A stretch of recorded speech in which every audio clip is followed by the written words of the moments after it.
The constant problem in our store is that we can never keep up with the demand. It was voted the 13th most loved beer in Australia and the Gab's Hottest 100 Beers this summer, and we were actually the second highest ranking Queensland brewery behind Bolter, who won. We designed an easy drinking beer that was full of flavour. Those two things sometimes don't go hand in hand, but we think we've hit the nail on the mark. We've been blown away just by how much people love Larry, and he's taken on a whole personality of his own. It started in the backyard, the scrapyard bar, as people knew it around the area of Moffat Beach. And we've done what's called contract brewing. We had no money to our name, so we had to take a low-risk way of entering the market.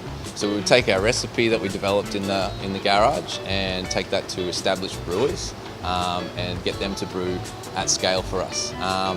And we've been growing organically since then. It's been definitely a challenge.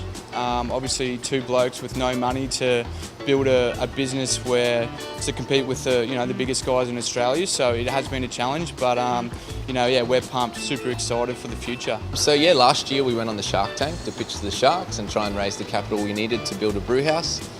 They wanted a bit too much of our business for us to give up what we'd worked really bloody hard for. But after that show went to air, we had some real people come to us, and not with lots of money, with their savings, who agreed that what we were doing was something worth putting some money into, and we were able to raise the capital investment to build the brew house here. Certainly the food and agribusiness here on the Sunshine Coast is worth approximately $700 million per annum, and it's great that these guys are now in the mixing it with the best in Australia. We've seen a huge explosion in microbreweries on the Sunshine Coast. I think we're up to 12 now, and we're really seeing that this sector has got huge growth opportunities, but what they're doing here and taking it to the next level in terms of creating this space where people can come in, they can experience it. There's the food tourism component. It's what industry needs to do to help to be competitive in the future. We want it to feel like you're going over to your mate's place.